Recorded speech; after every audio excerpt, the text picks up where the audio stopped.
Every day, there are a significant number of workers being exploited for their labour in the UK. Labour exploitation is currently the highest reported form of adult modern slavery in the UK, and the numbers continue to grow.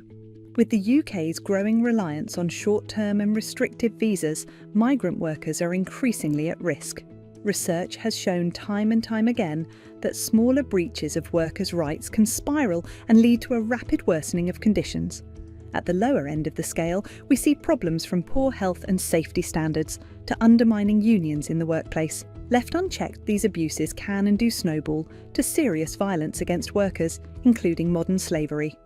Short-term precarious visas have created a cohort of workers left with few practical options to access rights. Such visa schemes therefore massively exacerbate the risk of labour exploitation. Preventing labour exploitation for migrant workers must therefore be at the top of the workers' rights agenda.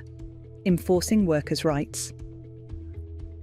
One vital way to fight labour exploitation is to ensure that there is meaningful enforcement of labour rights in this country. We need ways of checking what is happening in workplaces and ensuring that standards are actually being applied in practice. Without this kind of enforcement, workers are left isolated. Rights must not be given or taken at the whims of an employer. The situation is even worse when we factor in that workers are also reliant on these same employers to sponsor their visas, creating multiple layers of possible exploitation. And yet, as things currently stand, the UK falls short of global standards on labour inspections. For years we have reported having far below the internationally recommended number of inspectors, with labour enforcement budgets getting further slashed in recent years. According to the Director for Labour Market Enforcement, a UK employer can, on average, expect an inspection by the National Minimum Wage Team just once every 500 years. With a Fair Work agency being introduced by the government, there is a real opportunity here to have a trusted single enforcement body as a point of contact for labour rights. We must work to ensure that this Fair Work agency receives enough resources to vastly increase the number of inspections happening across the UK.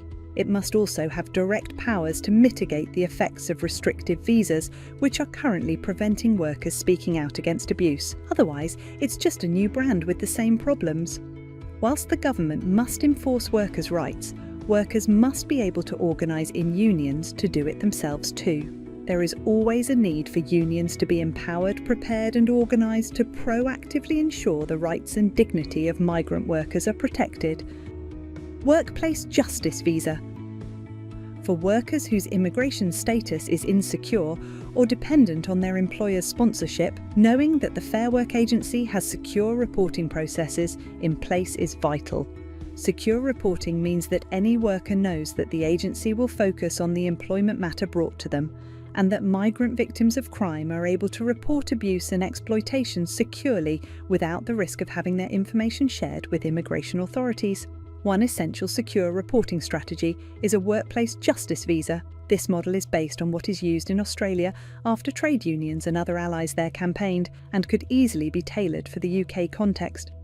The way this works is when a worker reports exploitation by their employer, instead of being flung into a precarious immigration status with a high likelihood of destitution or deportation, they are afforded the right to work in any sector while the worker seeks redress.